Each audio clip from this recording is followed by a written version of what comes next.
Cities of Peace is an intergenerational initiative that connects young people in Chicago and Cambodia, two places that are historically known for violence, but that also have really rich histories of organizing and resistance.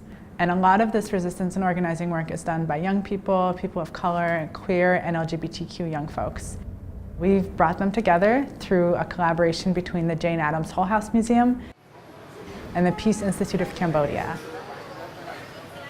And what we're doing is we're interrogating histories of state violence, we're creating original research and developing curriculum around healing and peace building, and we're facilitating a youth exchange program through which we can create art, learn about each other's cultures, and think about what it means to memorialize and to create learning spaces that create opportunities to mobilize and to transform harm into healing. I always think like you have to know where you've come from to know where you're going.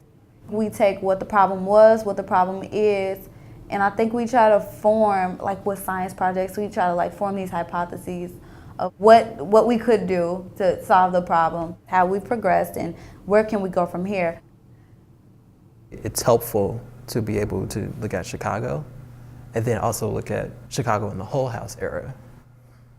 Essentially a group of people who sought to remedy violence in a different context. What ideas or what did they do to create peace in their society? The reason that we're doing this work at the Jane Addams Hull-House Museum is because Jane Addams herself made connections between the international peacebuilding work that she was doing during World War I with women around the world and the racism, xenophobia, and unrestricted capitalism that harmed migrants and immigrants in Chicago. So she actually made links between domestic violence and police brutality and war and genocide. And we're making those very same links between Chicago and Cambodia today. Buying the land. So we look at that in the context of 2015 with young folks of color all over the world who are stacked with so many verses of oppression and suppression stacked against them, we can argue is the most oppressed bunch. How do we work to build their empowerment to address these broader global issues? My family has always been supportive of basic human rights, and my mother would go to a lot of immigrant reform marches, and she would take us when we were little.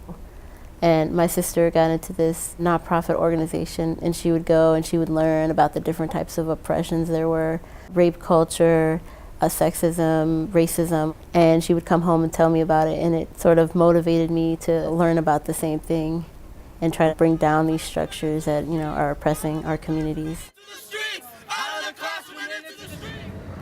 Growing up, I wasn't really an engaged student. I didn't see myself reflected in the curriculum, not learning things that were relevant to me, to my culture, or to my daily life. Also, I faced a lot of policing in school, just interacting with security guards on a regular basis because there were always security guards at every exit, or there was a metal detector to go through every day. A lot of people talk about how bad education is, but we need to interrogate why it is that we're learning in the way that we're learning and who that benefits. Here in Cities of Peace, we get freedom to take the curriculum wherever we want with issues that we care about. We get freedom to do that, to create workshops, and to say what are our ideas about violence.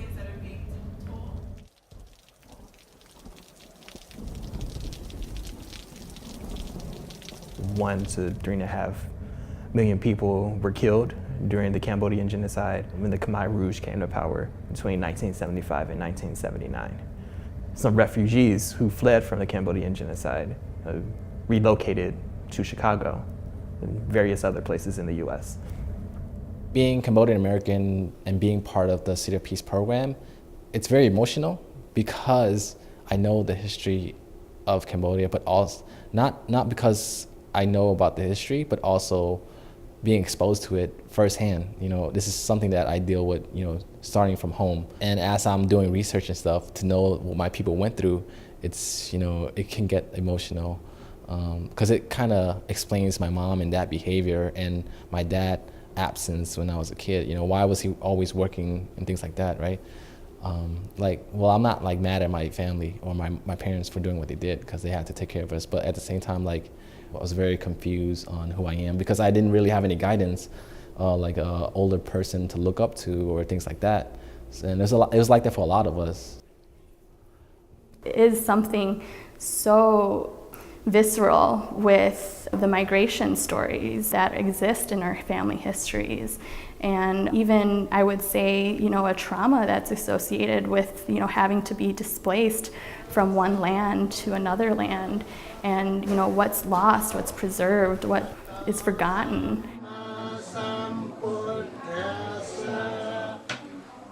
We're trying to figure out what we need to make a counter narrative about now, reframing how we view peace and violence, looking at different forms of violence that aren't necessarily someone being hurt physically, but the conditions in which allow them to enter in those situations or those circumstances. While there is a lot of violence going on here, it stems from the violence that's committed on people by the state. That stems from taking 50 schools out of our communities. That stems from not making sure that the businesses that are set up in our community are actually contributing to our community by taking out all of our fresh food and fresh produce. Just walking out of my house, the closest store to me is a smaller convenience store, and in there it's not no fruit, you feel me? It's not no vegetables. It's just straight. Everything is straight snacks, straight tobacco products, straight high fructose corn syrup, straight food coloring, food dye. All of it is like nothing of nutritional value in the whole store. They're turning it into a market as opposed to allowing it to be what people need, especially in lower income, minority neighborhoods. Living in Inglewood, there's no jobs. You either work at McDonald's or you're just sweeping or mopping for somebody's barbershop. In terms of organizations or community groups, like you don't have those over here. You have to travel all the way downtown. And without the transportation, it's like you can't go anywhere. So basically you're stuck in a community where it's no opportunities. In terms of developing this curriculum, we're aware that violence is perpetuated systemically and it affects schools and young people in a really intense way in this city. When we started this program, a group of young folks of color in Chicago were organizing around police brutality, and they actually petitioned the UN in an initiative called We Charge Genocide. We Charge Genocide is literally just a group of people within the city of Chicago who were tired of police violence and realized that they all were organized against police violence, and maybe they should all come together to organize against police violence together and bring it to a larger scale. One of the group's main objectives was to send 6 delegates to the UN in Geneva, Switzerland. And our main objective of the trip was to basically charge the Chicago Police Department with genocide and torture actions on Black and brown folks here in Chicago. I feel like We Charge Genocide primarily focusing on who's causing our oppression. We basically were trying to let people know that this is going on in Chicago. But Cities of Peace, on the other hand, is basically focusing in on what's going on in Chicago, practicing and peace building with the people. We're building a curriculum essentially for everyone, examining specific forms of violence, but not just examining the violence, but also examining how we can grow and build peace from this violence and why this violence is affecting us in a way that won't let us grow. I just get tired of having to go out here and sit here and tell people they're killing us, you feel me? We are slaves, you feel me? And I have to keep saying that and find out how to do it as nicely as possible. That's been the last 4 years of my life. It's just so ironic and honestly frustrating to have to do that in the spaces funded and get fed by the same system I'm trying to dismantle, which is where my frustration comes from.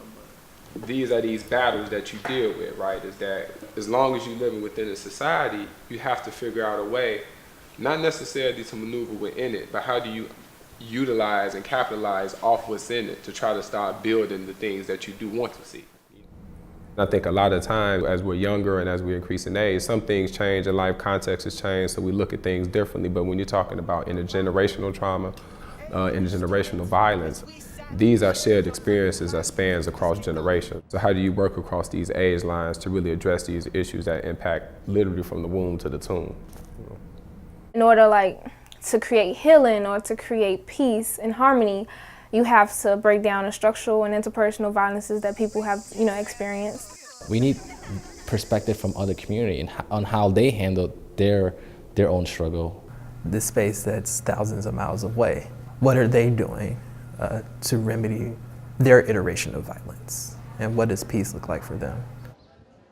I think I'm gonna go to Cambodia with the intention of finding healing and bring that back to Chicago and practice it in my day-to-day life.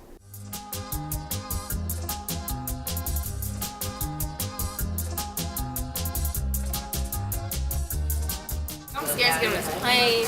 I'm scared if we go there, I'm gonna die as soon as I get off because of the weather. You wash your pocket? Go like, bro.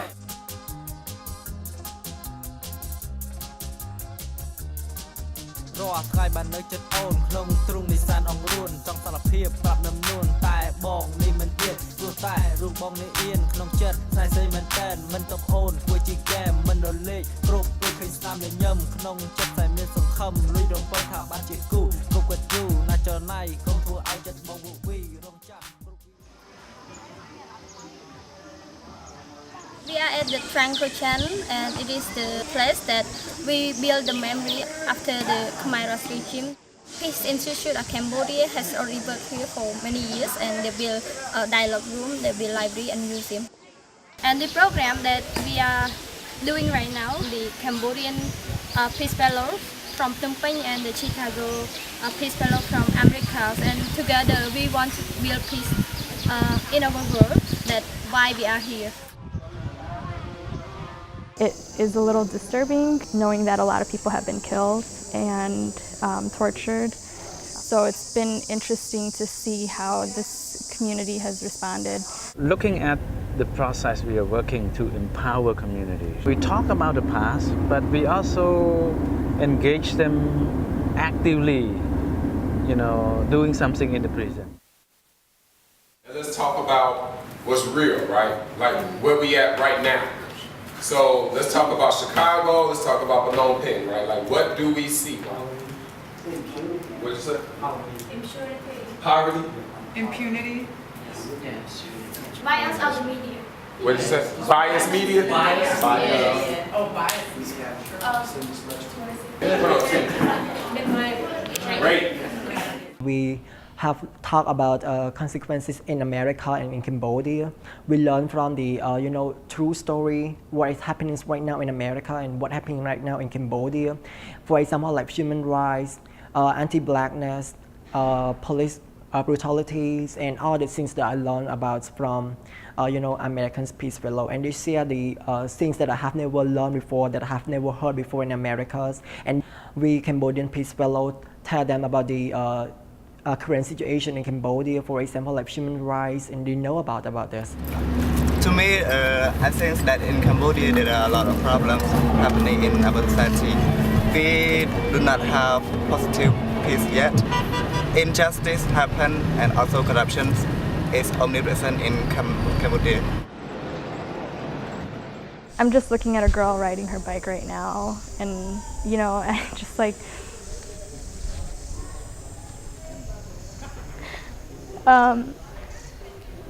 just thinking the idea of like freedom and play, and I think that's really relevant to just like the feeling of security and safeness that we're all trying to construct here. So I just hope to bring back tools where I can engage with people and be able to contribute to space in a way that is meaningful and healing. Land taken aback and stolen, interchanged, exchanged, gunpowder and explosions. How do we peel apart the nature and steel and build back trust in relationships that heal? Through stories, through voices, with morals developing.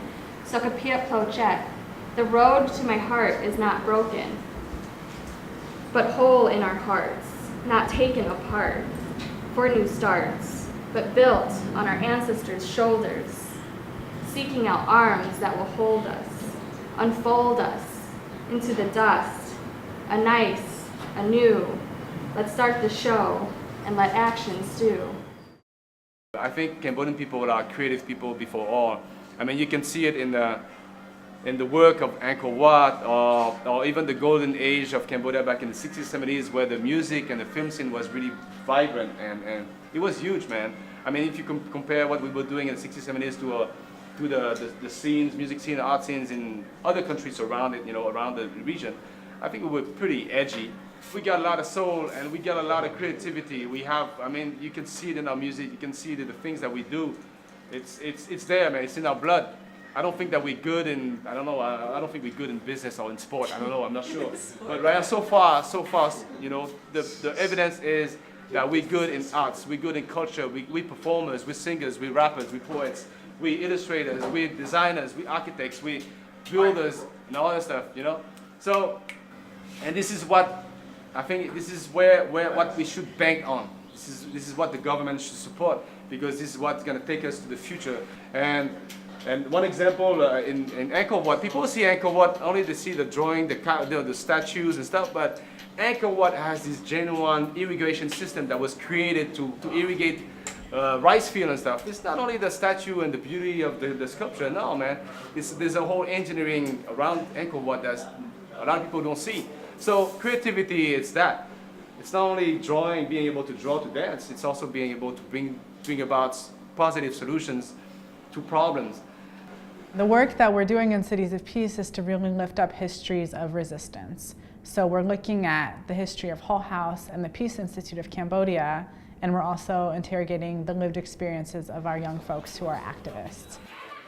And we're lifting up stories of community organizing and direct action, as well as education, care, and creative work, and thinking about how do we build positive peace? Because to quote Jane Addams, peace is not simply the absence of war. What I would like to see is young folks really stepping up and being part of the action in terms of like protesting, but also being part of the politics. It could be through like basic conversations, like, oh, are we gonna raise people to be more honest in what they do and whatnot, or are we gonna just allow corruption to just take over? Raise awareness around your community, because every part of the world, there's people struggling, there's youth struggling. So the key thing is letting everybody understand, be aware of the situation, If you don't speak about it, nobody's gonna. Instead of us looking always outside of communities to give us what we need to get to this place that we can fully thrive, what are our gifts? What are our talents? And based off our gifts and our talents, what can we create right now based off what we have that can address these issues that we see in the community? Even though it's a lot of violence, a lot of gang activity in our neighborhoods, I really do feel that we can all come together and create dialogue and release pain that's in our hearts and on our chests with each other. For us, we see the improvement. A better community, like unity, respect, love for everyone. Young people, they start to think about their community and what they can do for their community, and we open the hope for them, we are their partner, and providing them feeling that they have partner with us, they're not alone anymore. I think sometimes we feel as though we're the only ones experiencing certain oppressions. Coming here and speaking to the other fellows and even bonding more with the fellows from Chicago, I learned how much in common we have, even though we live in different communities. Personally, it has helped me understand my privilege more and also my own oppression. 75 or 50 years from now, what do you want to see from your great-grandchildren, your great-great-great-grandchildren? No enforced gender norms. No traffic rights. Yes. No taxes. How are we going to pay for all this? The deconstruction of the social construct of virginity. I feel that plays a lot. Like no slut shaming, you know what I mean? No slut shaming. No slut shaming. No slut shaming. No prisons. I believe in restorative justice, peace circles, a place where folks can come together and ask questions to each other, essentially hold folks accountable for their actions and their mistakes that they make onto the community, because it's the reason why people do what they do. So we need to ask people why they're doing it. So why are you robbing? Why are you robbing folks? I'm hungry, I need money for this. Let's, as a community, build some money for you to do this. You know, if we show you that we love you, would you stop hurting us? Part of the work that we're doing is interrogating white supremacy and the way that's infiltrated in all of our institutions, as well as grassroots organizing. Jane Addams really attempted to work in solidarity with folks in this community, but she was also a wealthy white woman working with low-income people of color. And that's a relationship we see perpetuated in schools, in nonprofits, with myself doing this work in this program. So that issue of privilege and how it ties into systems of oppression is really, really important, because that's how a lot of harm is perpetuated. I think in creating this curriculum that interrogates this history, specifically in Chicago, that's informed by our experiences in learning about the Cambodian genocide, wanting to have this curriculum be trauma-informed is just an act of self-care for ourselves. Also, wanting to involve teachers, realizing that most of the students that they're teaching are Black and brown, like me. Because I remember being in those same classrooms, and although I enjoyed history, or learning about it at least, I was very aware that the people I was learning about, like, they enslaved people who looked like me. And I didn't feel like any of the teachers that I had, like, acknowledged that. Like, they acknowledged slavery, but I don't feel like they made, like, the tangible connection that, like, my ancestors were enslaved. And how does that affect you now? Like, that was not a question that anybody ever asked me. Or maybe another question one could ask is, in what ways do you feel similar to your ancestors? Slavery was perpetuated by the state. Your uncle, your grandfather, your father, sister, brother, cousin, friend, shot by police, is incarcerated, got pulled over wrongfully. Do you see any connections between those things? Your ancestor and your contemporaries or your immediate family? Those are questions that I wished a teacher would have asked me. Mike Brown means we got to fight back. Said sexism means we got to fight back. Said racism means we got to fight back. Fight back. Fight back. Fight back. Fight back.